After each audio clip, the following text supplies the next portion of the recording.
let's get to our Maui Grown Manaʻo program. If you don't know him, you're in for a treat.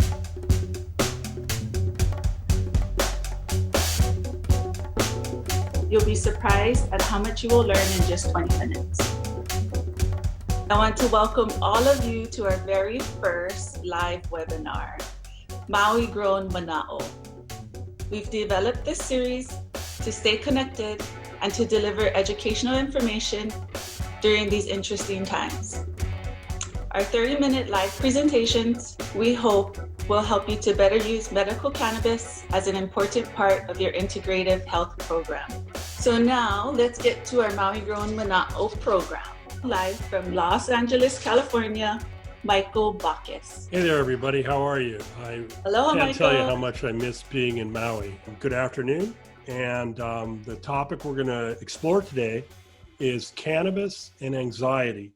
We thought this was kind of a perfect topic at this time, given that a lot of people have a little bit of anxiety about the 2020 COVID-19 World Tour.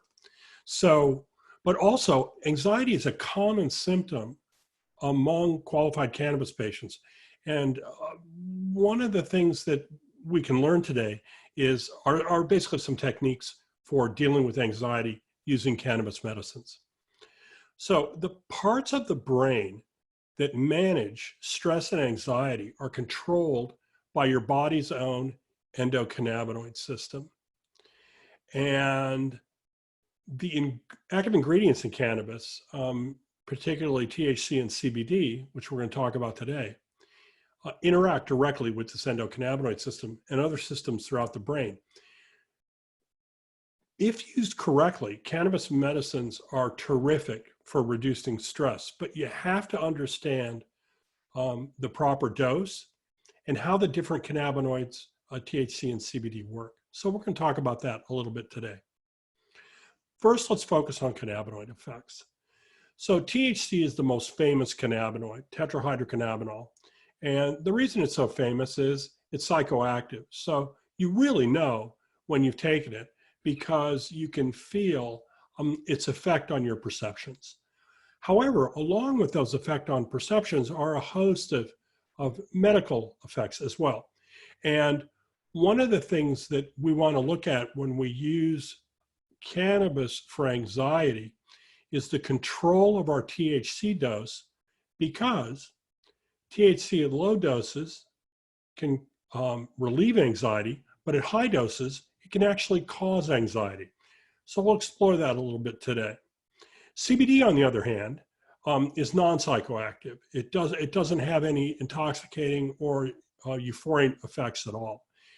And it relieves anxiety at both low and high doses. And then you have the combination of THC and CBD.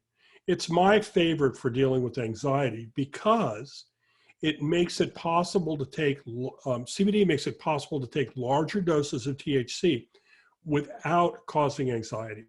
And for people who are treating nausea or some of the conditions that demand higher doses of THC, CBD basically can provide a safety net to make sure that the THC does not cause anxiety. The thing to really understand about cannabis dose and anxiety is what's called the biphasic effect.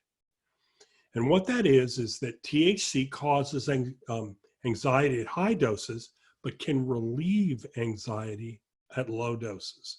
Now, when I'm talking about dose, what I'm typically talking about are doses that begin at the equivalent of 2.5 milligrams of THC. Now, how do you find a 2.5 milligram dose? You talk to the dispensary. The dispensary has products that are dosed.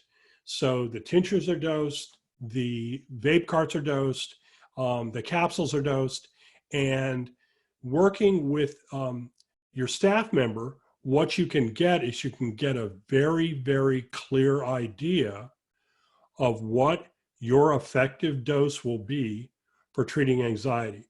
And my advice is start low and go slow. For most people, a 2.5 milligram dose of THC will relieve most anxiety. And that dose scales up to about 7.5 milligrams of THC. But most people don't require that high a dose. A smaller dose, as long as you haven't built much tolerance to the effects of THC, can be very, very effective and reduces the likelihood that you'll be made anxious by your THC dose. Another thing that's important is a lot of people have tried cannabis in the past, got anxious from using high THC cannabis and put it aside. You can use this low dose approach to use cannabis without getting anxious. You just have to ratchet down your dose to a dramatic degree. That's why a 2.5 milligram dose is right on the threshold of psychoactivity. So it's almost impossible to get significantly intoxicated from that small a dose of THC. So we always recommend that you start low and go slow in increasing your dose.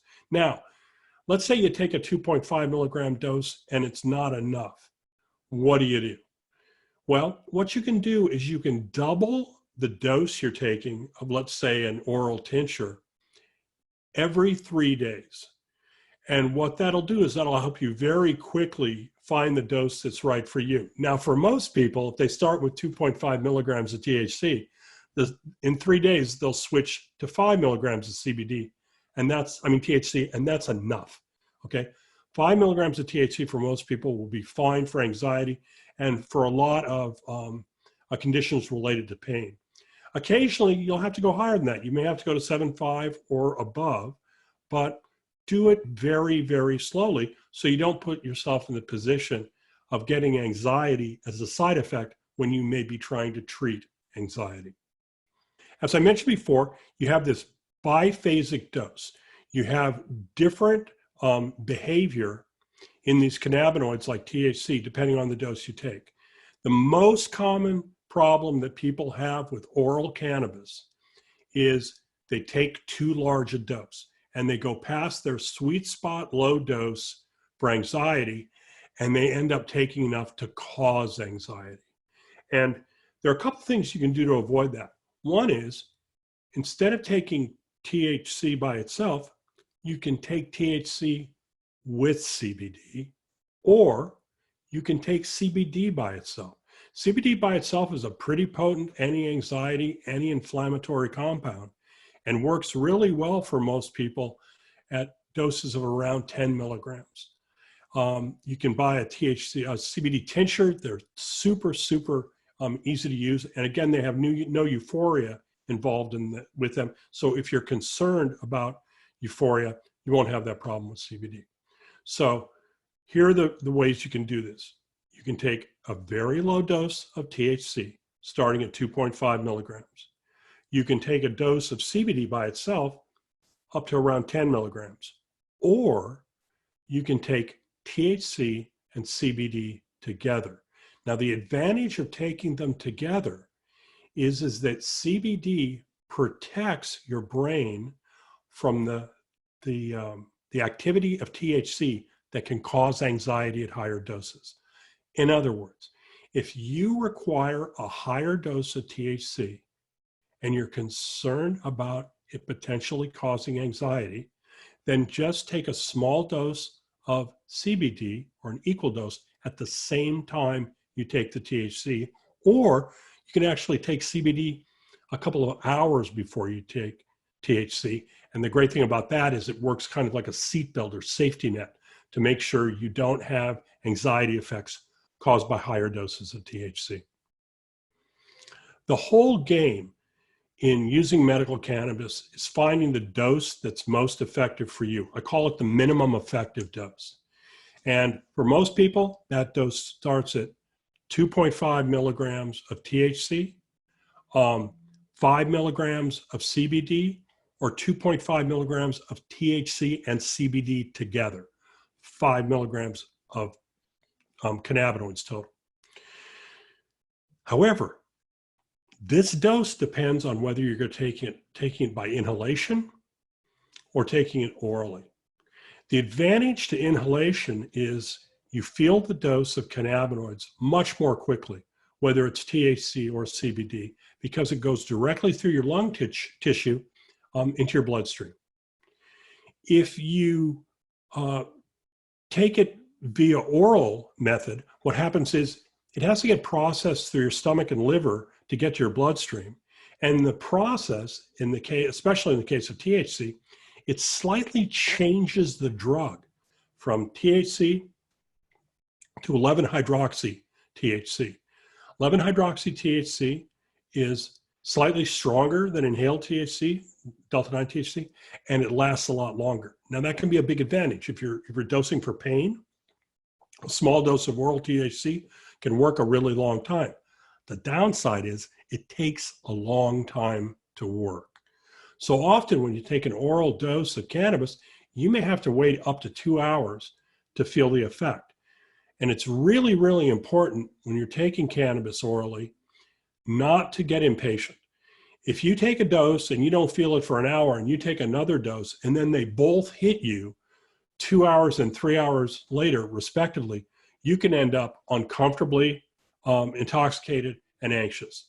So you got to find how fast your body metabolizes THC. And you do that by taking a small dose and waiting 3 or 4 hours, and note when you feel it in that time. And quickly, you'll get a sense for when you need to take THC orally to have it really kick in. CBD gives you a little bit more flexibility there. While it still takes a while for it to hit your bloodstream when you take it orally, you don't really have to worry about taking too much. It's kind of hard these days to take too much CBD, though I recommend most people really don't need to take more than 20 milligrams a day. If your doctor recommends a higher dose, take it. But for most people, 20 milligrams a day of CBD is plenty. Now let's talk about inhalation. The advantage to inhalation is you can take very, very small doses of inhaled cannabis. If you're using cannabis flower, you can take a piece about the size of a grain of rice, put it in a pipe or a vaporizer and vape it, and you'll feel the effects within minutes. And then it's really easy to slowly increase the number of grains of rice you take to find your sweet spot of dose, one that relieves your symptoms and potentially reduces your anxiety as well. One big thing about CBD is really easy to inhale in vaporizers, but it does have a tendency to be a little harsh. So use really, really small doses of CBD if you're inhaling it, because that'll be easier on your lungs typically. Now, let's talk about your lungs for a moment and cannabis, especially during COVID-19. The big drawback to using a lot of cannabis via inhalation during COVID-19 is there is some concern it can slightly slow your body's first response to viral infection. One of the things that your body does when you get infected by a virus is it releases a chemical you may have heard of called interferon. And interferon is kind of the first defense against viral infection. The problem is that THC in cannabis, whether it's taken via inhalation or orally, if it's taken at high doses, it can reduce how fast your body produces interferon in response to a virus. So obviously during COVID-19, there's some concern to make sure that you're using the lowest dose possible, whether it's inhaled or whether it's oral, so that you don't potentially slow down your body's immune response in case you happen to get sick.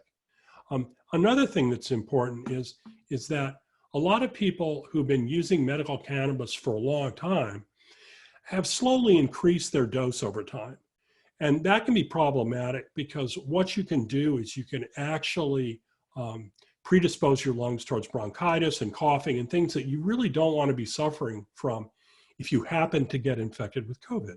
So this is an extremely good time to reduce your dose of cannabis and maybe even go off cannabis for a few days to reset your body, to reduce your, both reduce your tolerance to the effects of cannabis, but also give your body a chance to kind of catch up a little bit and restore its proper function if, again, you've been taking consistent high doses of cannabis for a long time. If you're an occasional user of cannabis, you're not going to have much impact at all.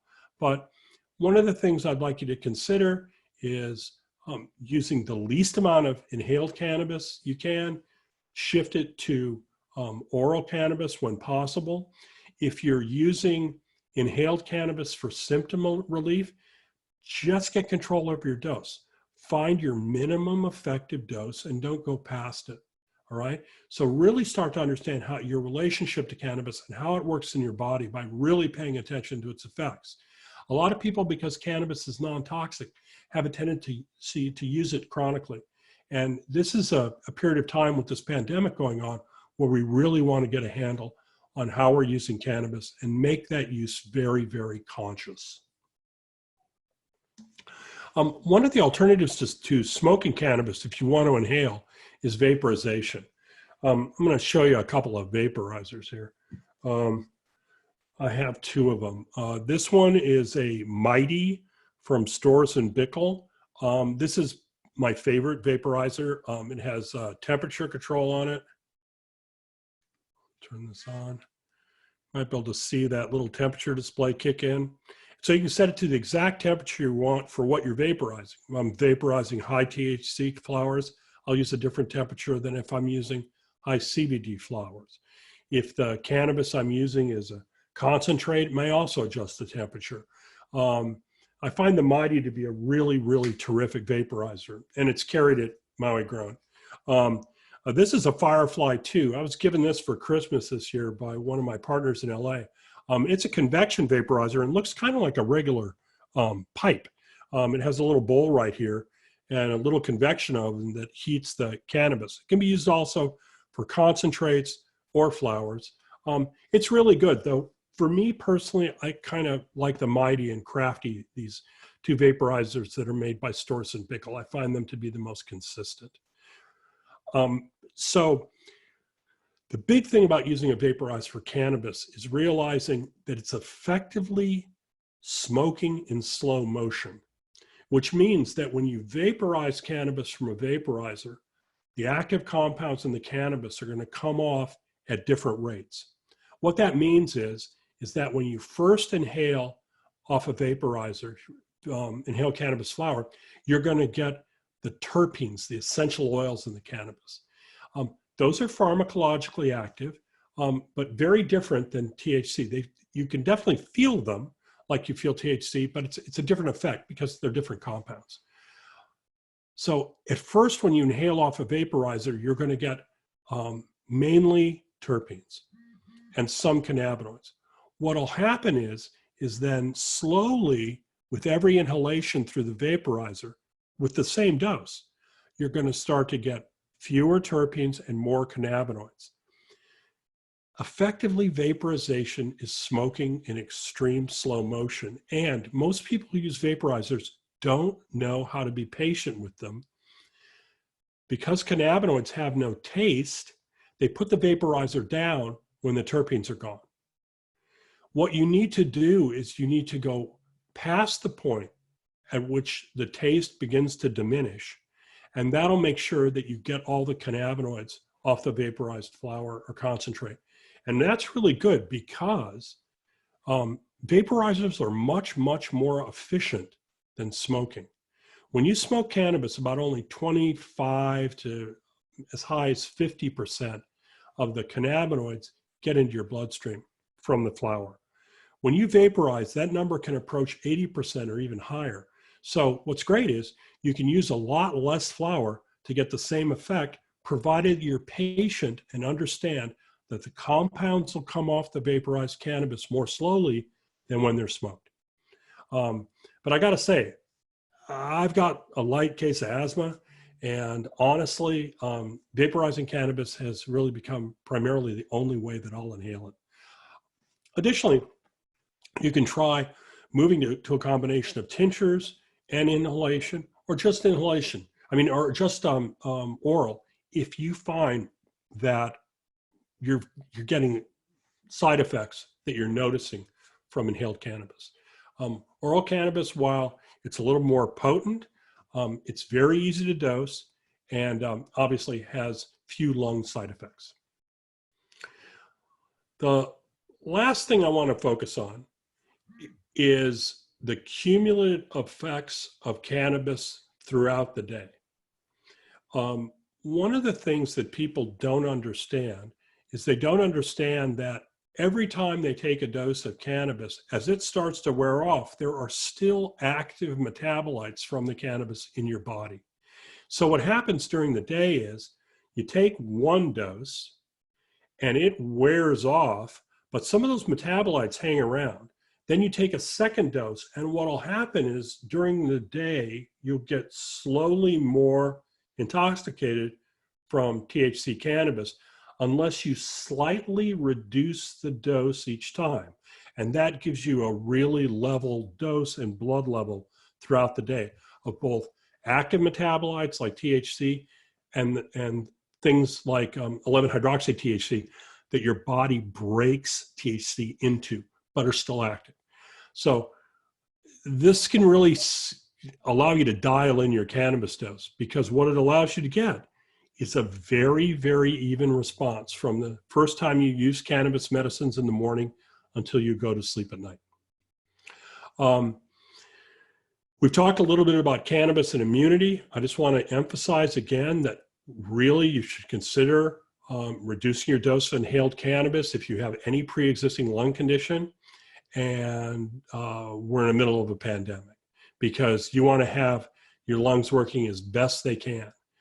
And for me, what I've done is I've really observed quarantine, but I've also really reduced my dose of vaporized cannabis so that I get just the symptomatic relief that my condition requires. So let's take some questions from the audience. And Michael, that's very informative. I always learn something new every time I hear you talk. So that was amazing, especially with the initial immune response when using cannabis. So we got a few questions from our audience. And the first one is, you talked about 2.5 milligrams of THC or CBD as a guideline for dosing for oral ingestion. How can you measure a 2.5 milligram dose when you're using cannabis flower? Okay, what I do typically is a lot of cannabis out there right now is between 15 and 20% THC by weight. There's a certain efficiency in smoking it as far as getting a dose in your bloodstream. And what I've found working with thousands of patients over the last decade is start with a piece of cannabis the size of a grain of rice, okay? And a grain of rice dose of cannabis for most people will deliver a low dose in that 2.5 milligram range that almost anybody can handle. And so it's really easy to, just be sparing in your dose. And if you use the grain of rice, what you'll find is you'll get a comfortable dose every time. Even people who've had like panic reactions to cannabis, I can give them a grain of rice dose and they're fine. Perfect. Second question we got in, what product recommendations do you have during COVID-19 that doesn't reduce immunity but will reduce anxiety? Well, there's a lot of evidence supporting CBD for both lung function, reducing things like fibrosis in the lungs, and anxiety. So if I was really, really concerned about maintaining the absolutely most pristine lung health I could do, which isn't necessary for most people, but may be important for people who are dealing with specific medical conditions, I'd recommend switching to CBD, or at least CBD and THC together. So there are a lot of tinctures out there that have both of them, and it can be a fantastic combo because you get the pain relief from both compounds, and the CBD will tamp down the anxiety. And THC is a mild bronchodilator, so it actually increases lung function, even when you take it orally. So the combination of THC and CBD in a tincture can be a really good choice. But again, I find that I can use inhaled cannabis and not interfere with my lung function, provided that I really get a handle on my dose. But if you want to take the most conservative approach, I'd recommend tinctures. Capsules if you need a higher dose, because they're really good too. Perfect segue. One of our viewers has a capsule question. She took a THC and CBD capsule and experienced a strong reaction and kept her up all night. So her question is, why do you think that is? Well, typically because CBD for a lot of people can keep them up. Okay, it keeps me up. So I never take CBD in the evening. I never take CBD after 5 o'clock in the afternoon because I pretty consistently interferes with my sleep. While THC will knock me out like an elephant tranquilizer. So what I do is I have a tendency to split my dose of CBD and THC. I'll take CBD in the morning until the mid-afternoon, and then I'll take THC from 3 o'clock onwards. For some people, they like to start with THC at the same time as CBD in the morning. You can do that as well. But what I don't do is typically I don't take CBD after 5 in the afternoon. Good advice. Next question. What is the future of medical marijuana? What is being developed these days, and what new applications? Wow. I mean, there are an enormous amount of things being developed. I mean, from better vaporizers and better inhalation devices to new formulations of cannabis that deliver what we hope to be much more predictable effects. Formulations of cannabis that have new cannabinoids, ones that most people haven't really experienced much of before, like CBG. CBG is a cannabinoid that's found in cannabis, but typically not at very high doses, and it has some really interesting effects. And then we're learning a lot more about these essential oils in cannabis called terpenes and how they modify the effects of cannabis. A lot of my own work on the mainline right now is focusing on how to design terpene entourages so that they're more effective to reduce the side effects associated with THC. And I'm seeing a lot of promising results. And I think that in the future, you're going to see both cannabis breeding start to come up with cultivars that have really interesting combinations of cannabinoids and terpenes that have much more specific effects. One of the things that's happening on Maui that's really exciting is Maui Grown is starting to explore landrace varieties of cannabis that were varieties that were popular back in the day, but have been kind of disappeared. I think a lot of those potentially are really interesting from a medicinal standpoint. And then there are all kinds of ways of getting cannabis into our bodies that are now just being explored, from cold vapor sprays called nebulizers to new kinds of topicals and patches and all kinds of things. I mean, the future looks really bright. Amazing. Thank you, Michael, so much for joining us. We miss you here. Hello. Our new live event series delivers free bite-sized information that you can use right now. There's an enormous amount of misinformation out there. You can build entourages for sleep, for pain, for appetite, anxiety. Thank you all for attending. Thank you. See ya. Bye-bye.